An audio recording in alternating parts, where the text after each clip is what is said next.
Hello, hello, hello, hello, hello. Hi all, and welcome to another edition of YouTube Live TraderCast market analysis, key trading levels, and popular market setups. My name is Phil. I'll be your presenter today. I'll do this very, very quickly because we are just about approaching a fairly volatile data release, news release, and in about 4 minutes time. I have a news on, so just in the case while I'm talking, if breaking news comes up, you'll be able to hear it. But here we go. Nice to meet you. My name is Phil. I've been trading for quite some time. If you're looking for a community of like-minded individuals, check us out on TraderCast.com. If you're looking for the education, mytradingskills.com is your place. Plenty of free courses. Check us out. Good Trustpilot rating as well. I'm also providing consultancy for trading education, and I am also a market analyst. Over the past 10 years, I had the privilege of speaking in front of various different industry events, and I had the privilege of teaching many people how to trade. Some of them were brand new, some of them were experienced, and they needed help with a specific area of their trading activity. Big disclaimer, these are my opinions and experiences, not advice. I'll be showing you some live trades. 3 minutes till US CPI data for December. Month on month looking for spot 4%, year on year looking for 7%. And for Breaking core news CPI, we're looking for spot 5% on the month and 4% on the year data in just under 3 minutes. 3 minutes, so I'll be very, very quick. I'm just basically showing you what I think you should be able to do if you spend time learning how to trade properly, manage your risk, identify trading setups, work on your trading psychology, and so on. So basically, if you're looking for help with that, check us out on My Trading Skills. A couple of open positions, actually just one is closed now.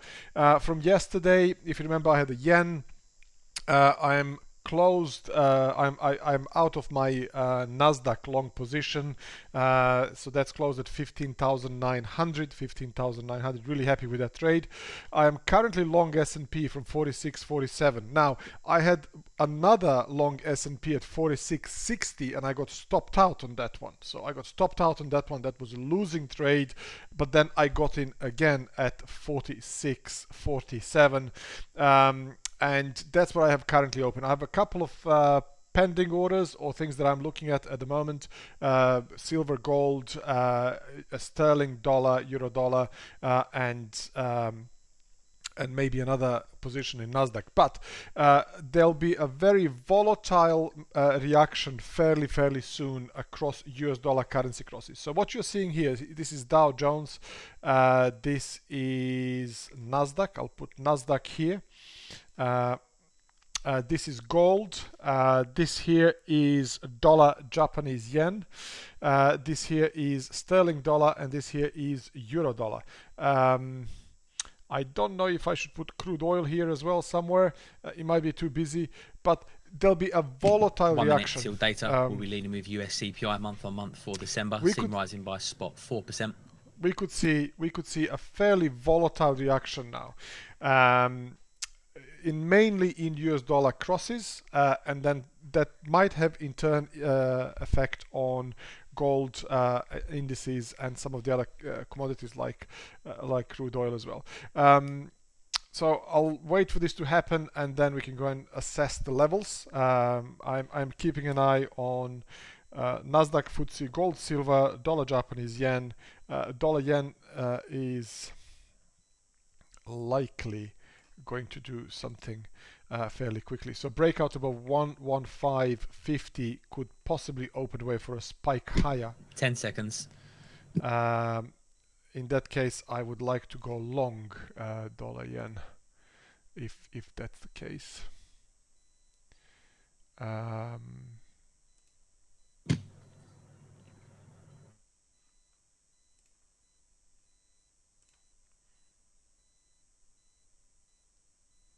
There is a bit of a reaction now. Dollar yen lower.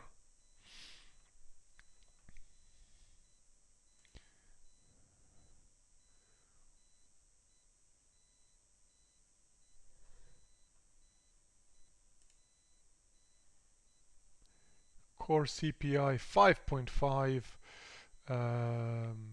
US CPI year on year 7%. Okay, so the expectations forecast was for 7%, so it's in line with expectations. The previous reading was 6.8, so some more bearish analysts were looking for 7.2, which would then trigger a reaction by Federal Reserve to hike rates maybe in March faster and sooner than what the market was forecasting. But a closer look at the report here from the Bureau of Labour Statistics. They say increases in the index for shelter and for used cars and trucks were the largest contributors to the seasonally adjusted all items increase. The food index also contributed, although it increased less than in recent months, rising by spot 5%. The energy index did decline in December, ending a long series of increases. It fell by spot 4% as the indexes for gasoline and natural gas both decreased. This is oil. Came to that 81.90 resistance that we were talking about over the past couple of sessions. Let's see if it breaks above that. But yeah, very bullish. I didn't get filled on my crude oil. I was waiting for 77. That didn't happen. It came close. It came like 50 cents to that price, 40 cents. I was waiting for 77. Didn't get filled, and then I could just watch it go up through 78, 78.50, 80, and now 80, 82. And I'm thinking I should have, could have, would have. If I just jumped on that oil trade, I could have been, a decent 5. And getting comments from the NATO Secretary General Stoltenberg. Points better off now, but sometimes you don't get filled, and unfortunately, that's how it works. Don't chase the market. Wait for market to come to you. And then decide what you're going to do if the market or if the price comes to your desired level, and then wait for the confirmations. That's basic premise. What we are teaching in some of our courses is a multiple layers of evidence approach, which correlates to what I was just telling you. I don't want to bore you with that. I know some people are looking at this just for the trades, but that's where we are. And NATO Stoltenberg says significant differences remain with Russia. They're not easy to bridge. The talks were on substantive topics. Okay, I am going to switch this off now because it is going to be annoying, and I'm going to be fast and furious and talk to you about some levels that I'm paying attention to. So the first thing that I want to show you is S&P and the reasons why I did what I did. So I was looking at 4660 area to get in yesterday, and I did get in, and then I got spunked. Okay, so I got stopped out, but I got in again slightly lower when I saw this reversal. So this is a shorter term time frame, and I'm in this trade now. My initial expectation yesterday was that we will see a breakout above this trend line retest and a push higher. Instead, it dipped lower below this trend line and it carried on higher. So I'm happy that I got into this trade. If I was to trade now again, I would be looking for some sort of retracement in S&P, possibly to, let me just show you what I would be looking at.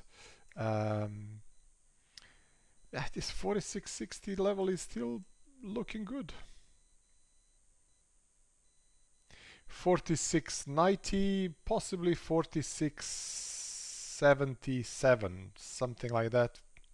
So basically what could happen from the shorter term intraday point of view, corrective pullback to here, and then a rally from here higher. So something like that, loss of that level, a dip into this zone here. I would likely be a buyer again, but I'm currently long. So I'm thinking of possibly taking some profits around here, 75.50, but that's where I am with my position at the moment. This dollar yen didn't trigger just yet. So let me show you where I am with that position with S&P, and then I'll show you a few other things that I'm looking at.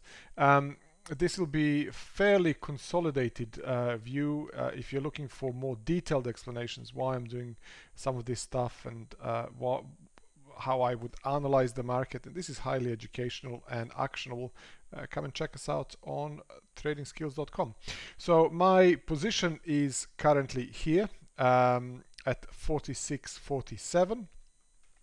My stop is below, and the initial take profit should be around here where the cluster of these highs are, 48.15 and so on. The other good take profit level would be at the cluster of these lows. That will be a partial profit target, 47.50, 47.55. So what I'll do is, if that happens while I'm talking, I'll take partial profits out of this position and I'll move the stop loss higher. So what I'm going to do is I'm going to move the stop at break even above break even now to lock in some profit just in a case if the price goes against me, but I'm giving it enough room for the price to move higher. So 47.50 would likely trigger partial profit taking of this position. Then I will move the stop loss slightly higher and look to take another partial profit at 47.70 and then 4,800, 4,815 or thereabouts. So that's where I'm with S&P. Happy to be in this position. I'll reassess it, and if that happens while I'm talking, I will be showing you what I'm doing. It's about 15 points away from what I would like to take first partial profit. Now, the other thing that I would normally cover during this event would be Nasdaq. I know loads of people are requesting that type of information. So Nasdaq 15,700 was the level. This appears to be a rising wedge. So a couple of ways to play this. It would be great to see a corrective pullback to support, and then from there a nice rally higher. The other possibility to trade this would be a breakout above these current highs at 15,900 and 90 retest and a push higher as well. So both setups would appear to be bullish. If I was to trade that breakout, I would likely put my stop loss just down here, 15,900, 15,860, with the view to potentially take profit higher towards 16,200, 16,300. From the risk to reward ratio point of view, I would be happy with that type of setup. So something like this, 1, 2, almost 3, or 3 to 1 risk to reward ratio. That's what I'm looking at the moment. The other thing that I would possibly react to is a pullback to the support, and then in that case this would be a breakout retest. I would also be looking for a potential long setup there with the view to take profit higher. So 15,880, 15,900, which is where I closed my long on Nasdaq from yesterday. The other thing that I was looking at and that I missed, this is actually, look, dollar yen is reversing, cable is moving higher, euro is moving higher. So this is dollar weakness. This is US dollar weakness now. The other thing that I was looking at was FTSE, and if you remember, I was looking at FTSE or UK 100, as some of you may know it, is a pullback to 7,400 to go long. I was looking for a 50-point stop below with the view to take profit at 75.50. I didn't get that. I was a sucker for a pip, so the price did come close to 7,400 and then reversed and it went up. It didn't meet my criteria. It didn't meet the level, and all I could do is I could just watch it go higher and higher and higher in desperation. Now, if I started chasing this trade, then the risk to reward ratio wouldn't really make sense. It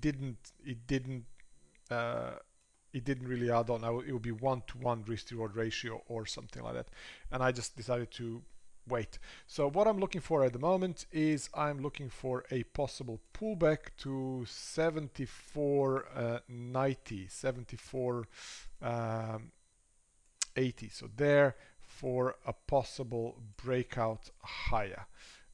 In that case, I'll be looking for a take profit at 76.85, and if I get filled there, my stop would be about 40 to 50 points lower again. So 50 points of risk for potentially 200 points of gain. It's not exact science, depending how you get in, where you get triggered, where you get filled, the time frame that you trade in as well. The candle could range as well. So that's what I'm looking at with FTSE. Nothing open with FTSE at the moment, but looking for a nice bullish setup there as well. The other thing that I was actively looking at is gold. If you remember, from those of you who watched yesterday, day before yesterday, I was looking at 1790 to get filled, 1790, 1790, and the price went up. I had a few small scalps, intraday scalps, but nothing from the swing point of view that I could keep open over a number of hours or maybe days. So I didn't get that, but 1790, the price came close to it and then swiftly returned. So we have a breakout, nice consolidation, breakout, nice. So I was looking at this 1716 level for a potential breakout, and the reason for that type of breakout would be something like this. So up to the upside, and that targets these highs, 1831, 1834. This is a very basic approach, price action trading, nothing magical about this. Consolidation, breakout, consolidation, breakouts in a direction of the prevailing trend. I'm not in this position. I'm beating myself up for not getting in. But another level that I could possibly consider doing something now is towards 1815. So something like this should really happen. Pullback and then a rally from there. If that's the case, my stop loss would be very, very tight at 1808, 1810 to the downside. So about $5 in price. So it depends how you trade. Are you trading derivatives? Are you spreading? Are you trading CFDs? Are you trading futures? Depending how you trade, this could be 5 points or 50 points. Depending on the amount of leverage that you're getting from your broker as well. So I don't know how you trade, but that's the risk, $5 in price. For the potential push higher towards 1825, 1834 to the upside, good risk to reward ratio, almost $20 in price for the $5 of risk. I know some of you are scratching their heads and they're saying, why would you do this for $5? If you haven't traded derivatives, if you haven't traded on leverage, depending on the size of your account, this $5 in price could be $5 of risk, $50 of risk, $500 of risk, or $5,000 of risk. But also your reward is proportional. So if you're risking $5, you might be making 20. If you are risking $50, you might be making, just add zeros at the end, and so on. So be aware that leverage is part of your trading activity if you're trading derivatives. So you're either risking $5, $50, $500, and you're looking to make $20, $200, or higher. Now, so that's with gold. Currently, gold looks like a breakout, Now, the other thing that I was looking at, dollar yen. I was looking at dollar yen. I'll show you. Oh, sorry, I didn't show you silver. I'll show you silver is really actually good at the moment. So dollar yen is consolidating here. It's coming to some level of support. I was hoping for a breakout in order to find a trading setup. Now, I'm using hoping. I shouldn't be hoping, but that's where we are, 115.50 for a push higher. Now this is dollar weakness, so we are seeing a reversal. Pull back to 115. I'll pay attention to what happens here. It's important level 115. If I see a nice reversal from here 115, 114.90 and a push higher, potentially I could be looking to go long if my criteria are met, with a view to put the stop below 114.70, with a view to take profit at 115.50. So $20 of risk, sorry, 20 points of risk for up to 50 points of gain. So 2.5 to 1 risk to reward ratio. Breakout above 115.50 would also trigger my interest on the bullish side as well. Some traders and analysts believe that this dollar rally is overrun and we could possibly see a corrective pullback now. So let's see how that plays out as well. I was talking to you about silver. That's another thing that I am actively looking at. And the level that I was looking at for silver was at 22.60. The price, you can see it here, the price came fairly close to it, but I didn't get a fill. So maybe this is only the beginning of my trading activity for this financial year. And I've noticed that at the beginning of the year, I'm probably a little bit more cautious at getting into the trade and taking on risk until I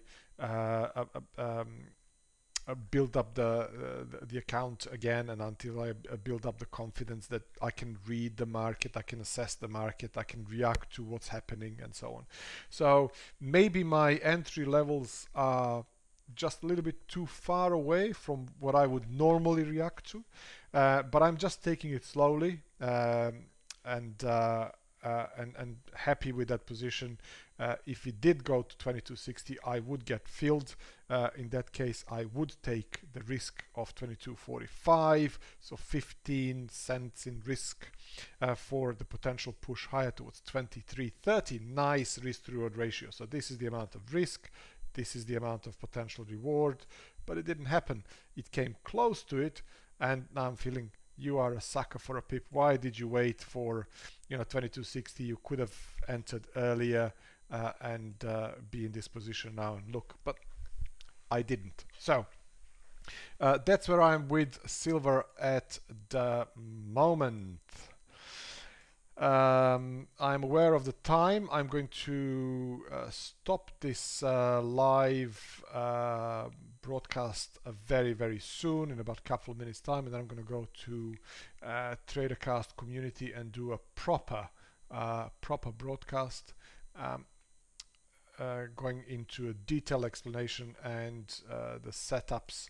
But this is the only position that I currently have open. I'm currently long S&P from 46.47. My stop was below, moved higher at break even. Now it's above entry, and I would likely take partial profits if I get 47.50. So if I get 47.50, I might close part of this position, take some money off the table and move my stop loss higher with the view to take profits again higher, 47.70, 4,800, 4,814. But that's where I am with S&P at the moment. If I see a big reversal and in particular loss of 4,700, I would likely stop myself. I would get out of this position and wait for another setup, because there's a massive cluster of the highs here. This was resistance, resistance, resistance tested. Now it's newly found support. Loss an hourly candle closing below that level would definitely freak me out, and I would get out of this position. I wouldn't wait for the price to go all the way down to 46.75 before I get out of this. I don't want to give unnecessary all of my unrealized profits to nasty Mr. Market. Now, thank you for watching, thank you for listening, stay safe, happy trading, and I'll speak to you tomorrow at the same time, 1:30 UK time, YouTube live, fast and furious, quick and to the point. If you're looking for the detailed explanation, check out TraderCast. If you're looking for courses learning how to trade, check out my trading skills. Some of them are free. I think they're very, very good. Trustpilot rating is showing you a feedback from some of the other people who took our courses. Check them out and see if it is for you or not. Thank you for watching. Thank you for listening. Stay safe, happy trading, and bye for now.